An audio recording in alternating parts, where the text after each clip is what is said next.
Hello and welcome back to Let's Play Crusader Kings 2 as the Maharaja of Pandya Kingdom. In the last episode we conquered this county from our neighbours to the north here, which is the last of the de jure land of our current kingdom in this direction. We still have this county and this county actually as well, and the Maldives over here. But we can't really take any of those just yet. This guy we would like to attack, but he has an extremely large army, and the Maldives have an incredibly defensible position and are Buddhist, so they have the ability to raise Buddhist holy orders, which makes them very difficult to attack until we have more boats than we currently have. We're currently 56 boats there. I think we might need about 70 to make it pretty comfortable. Of course, we don't even have enough troops to fill 70 boats unless we hire mercenaries or something. So our avenues for expansion are kind of cut off for the moment, but that's okay. We also actually have this claimant here. He holds this county and also has a claim to the entire duchy here. So we'd like to press his claim too, but it's a weak claim, and we would therefore need a regency in power here to be able to press that. But we can just wait for something to happen there. If this guy goes to war or otherwise loses his large army, even temporarily, we can at least go to war over our de jure county. Okay. My ally likes me better. That's also going to be useful if we need to go to war. For some reason, this guy doesn't have nearly as large an army as our other neighbor. During the afternoon, your steward comes up to you and explains his plan to bring in exotic goods to the realm. He suggests setting up a trade route with a foreign realm. This, however, requires an expensive expedition, but it could prove quite profitable. So this is the whole trade route event thing, which is what I was hoping we would get. So yes, absolutely, let's set up the expedition. It's time to outfit a ship for our trade expedition. The harbour master shows off a large ship with a big cargo hold that would be perfect for this job, but it has quite a hefty price. We can afford to buy it, so I think we will. The word has spread that you're planning a trade journey, and some pujaris have come to your court. They are offering some church funds for the journey if they can come with you to the foreign realm. I'm guessing these are all my vassal bishop type characters. We'll let them come. We'll offset the cost of our expensive boat some, I suppose. It is time to get the expedition going for exotic goods and hopefully for profit. Let's set out for foreign lands. Okay, a courtier died of consumption. Not sure why I got a specific pop-up about that. Perhaps the glass is fuller than I believed it to be. I lose the trait cynical. Okay, that's fine. The expedition finally reaches the realm of Caliph Murad of the Arabian Empire. Your steward asks you what gift we shall bring forth as a token of friendship. A mighty elephant for 30 gold, a chest of quality cloth for 15 gold, pouch of rare herbs, or my courtesy should be enough of a gift. We can bring a mighty elephant, sure. We notice his face growing red with annoyance as he glares at my steward, munching the dinner with his bare hands in a barbaric way.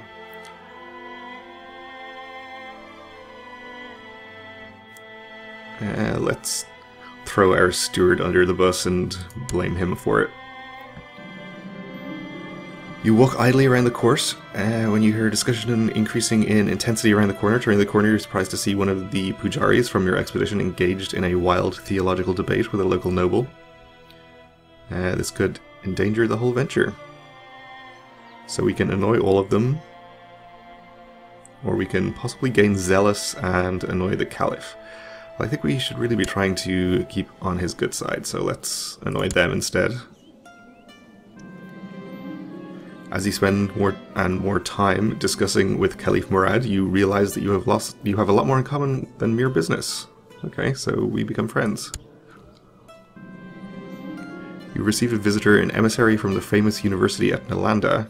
He tells you of the research and other work they do there and offers you a formal invitation to visit and see this marvel of Bihar. Okay, I guess this is an unrelated event, so let's lose 6 gold to do that also, even though we're currently away on a trade mission. With the new trade route set up, you return with the goods and sell them off at a nice profit. The influx of new wares will also benefit the economy for a long period to come. So we gain 300 gold, 150 prestige, and trade route in our capital for 20-ish years, or exactly 20 years, giving us extra tax. I get trader, giving me a permanent +2 stewardship, and also city vassal opinion. So that's nice. Your something has brought in riches to your realm by handling the trade expedition. Steward, I assume. And he might be expecting to get some wealth of his own. I'll give him 60 gold too. Uh-oh. I don't feel too well, something is wrong with me. So I have become ill. Let's hope we don't die. Somehow our previous character died of ill health at the age of 44. We are just as healthy. Or actually less healthy, I think, because our previous character did the whole hunting focus for a while and got the health bonus from the dog. Nalanda. You have arrived at the magnificent University of Nalanda. It's a massive complex of red brick buildings busy with a bustle of scholars and monks. You have been told that people come here from all over India and beyond in order to study and exchange ideas. The library has a huge amount of text in every language known to man. It's an impressive place. You don't have much time to spend here, however, so you need to decide what to do. Study the architecture, possibly gain 1 stewardship. Library, possibly gain 1 learning, or receive religious instruction and maybe gain zealous. Gonna study the architecture. The stewardship bonus we got from the trade route thing didn't actually give us extra domain size, but maybe we can gain 1 more and get that. We didn't even gain it, alright.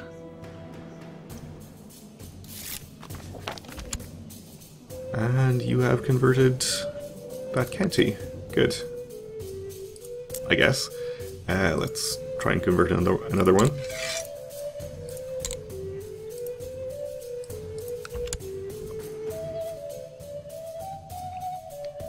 So I was talking about our possible expansion opportunities before.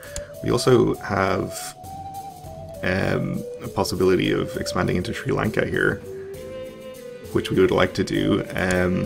This duchy has some claimants, none of which will accept an invitation just yet, but we should keep an eye on that just in case one of them decides to change their mind. Okay, my brother is of legal age. Midas touched, so he is a decent steward. Considerably better than our current guy. He doesn't even like me anyway. So we'll appoint him. Have him collect taxes. So one of these other claimants is actually about to come of age, so we'll keep an eye on him. Maybe he'll want to accept an invitation when he is 16. This guy... From where? Oh, up here. Wants to marry his prince to my sister. Yeah, I guess so. Not a particularly powerful ally, but maybe he'll be of some use. My wife is pregnant. Let's hold a Diwali feast. To properly celebrate the seasonal feast, you should invite all your vassals, so let's do that. And for my wife, who I think already loves me, we'll just get her a small perfume box, I guess. Save 20 gold or so. Which will be fine. Castle is decorated with flowers and colourful tapestries, carpets and ribbons. Let's welcome everyone. More people died of consumption. That's not good. We're actually still ill ourselves, not of consumption, but still. We had somebody inherit a county. Okay. Was murdered. My wife is pleased with her gift. So we could righteously imprison her if we wanted to. She is an incredibly intriguing imbecile, apparently. Not sure we really need to do that. I guess we could get an opinion bonus with all our vassals for imprisoning her and releasing her. Plus 10, I think, but probably not a big deal. The darkest night of the Diwali is here, the most important night of the feast. Candles and lamps are lit everywhere, and guests stroll across the painted and decorated floor wearing colourful dress. Rich and sweet food is served, and drink is also plentiful. Rama and Lakshmi are honoured, celebrating the victory of light over darkness, good over evil, and hope over despair. Gain 30 karma. It was a fantastic feast, and I should do this again next year.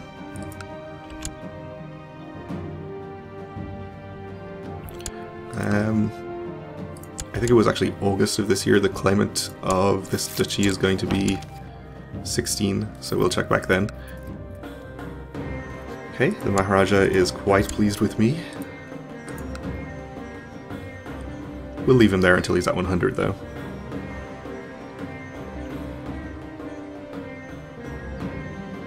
And I'm not ill anymore, so that's good.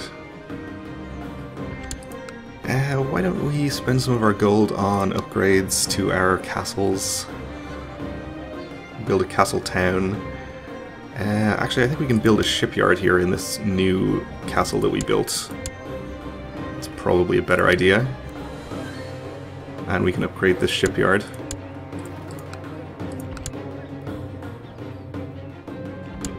We've been spending countless hours sketching up plans for different building projects. When you get the idea to what project that will truly display your extraordinary ability of architecture, which is perhaps the most awkwardly worded sentence I've ever read. A grand tower that will dwarf everything in the landscape must be built. This will be glorious.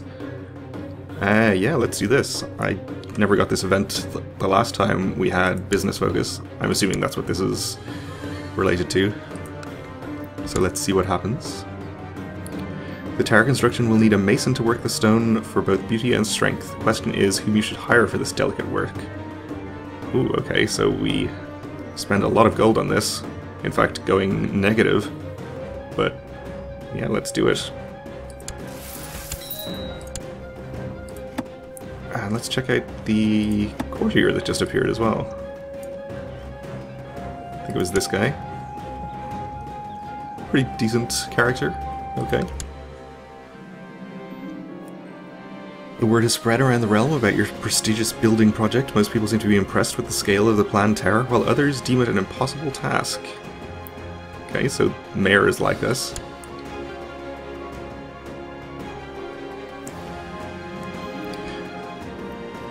So my architect comes up to me and tells me what hard and tiresome work it is to plan out how to carve the stones for the tower. He therefore asks you for more payments to finish the plan, since he has already used up the first payment. Strangely enough, he seems to have a lot of time to spend chasing after women in your court. So we can lose another 137 gold, or due to our high intrigue skill, we can call him out. Okay. We'll do that. Before the construction of a building this large can begin, we need to make sure we have enough high-quality stone. Our steward suggests... it's not our steward. Suggests importing the stone from a reliable trade partner, while it could be beneficial to the region to have access to nearby quarry.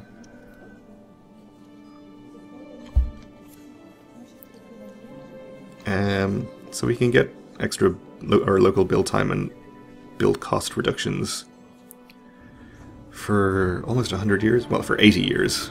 I guess it's kind of almost 100. Or we can import it for cheaper. I think we have to take the cheaper option since we're already negative, and that's not good. Maybe we'll take out a loan, actually. If we can. We can't take out a loan. Okay. Well, that's fine. We'll just be broke for a while. During the construction of your grand tower in Madurai, a couple of the workers got caught standing beneath the granite block being lifted while the ropes snapped. The inhabitants are now requiring stricter security training and compensation to the families that lost their husbands in the tragedy. So we can gain the cruel trait, which actually we already have, and get some more revolt risk. We'll lose 68 gold.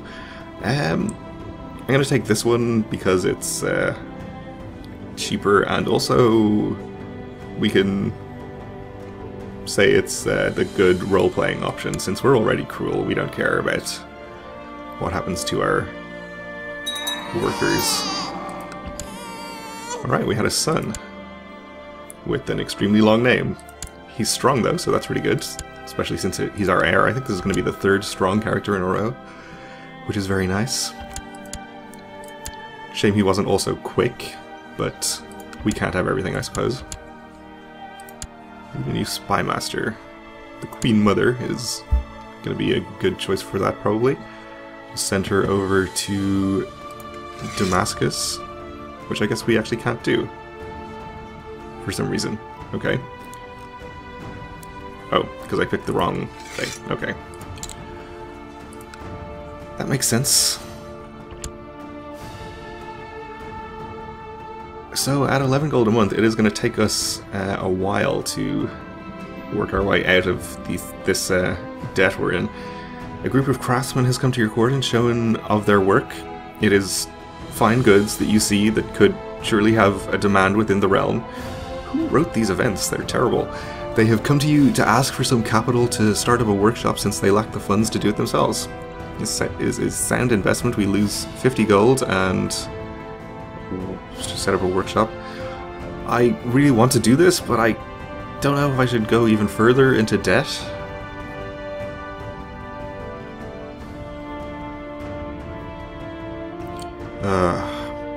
Fine, I guess we'll do it. What's the worst thing that could happen? Just let's not go to war. Actually, I don't think we can even declare war when we're in debt. Just want to make absolutely sure I have my steward collecting taxes. Which I do. If I just waited a little bit longer before building these shipyards, we wouldn't be in this mess. But that's fine, I guess. The great tower that you so long ago planned out to build has finally been finished. With a tower this tall, it can be seen from a far distance, and people are equally as amazed and frightened by the power you must possess to accomplish such a feat. During the construction, you spend your time perfecting all the different aspects in how to construct buildings that will last centuries and defenses that will hold thousands of enemy soldiers at bay.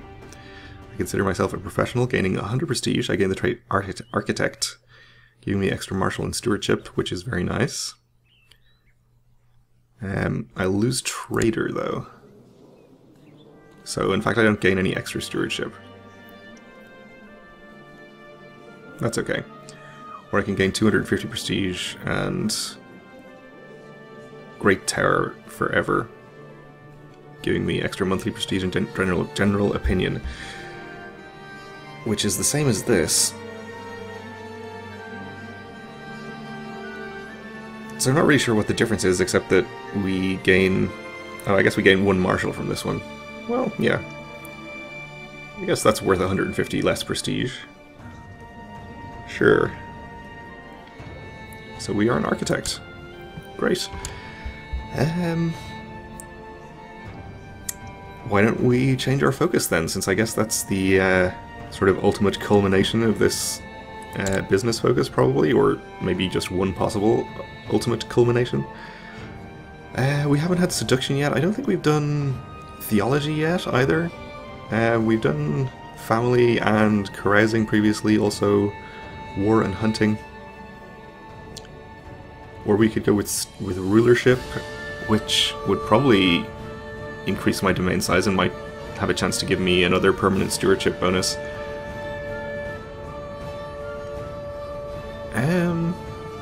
Yeah, I'm gonna go with rulership.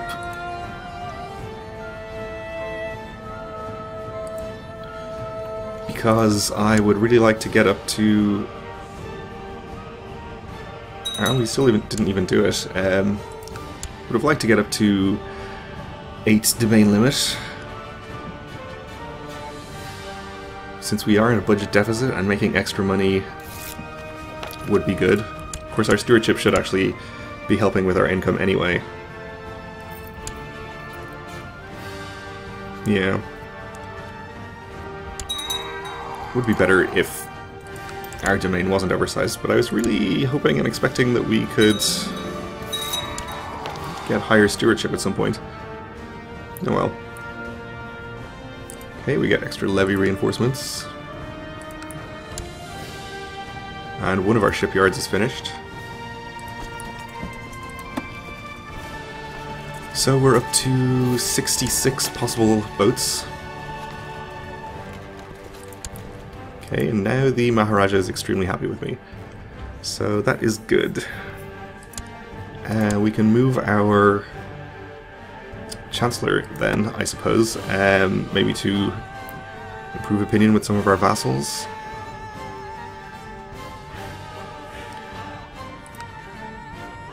I think I'll move him actually to the capital, and we'll increase our opinion with some of our sub-holdings here, since they, I'm sure, have some ships that we could raise, and if their opinion is higher, they can give us more ships. Somebody died in my dungeons. Anyway though, we're out of time for this episode, so we'll have to continue next time. So thanks for watching, and join me again then.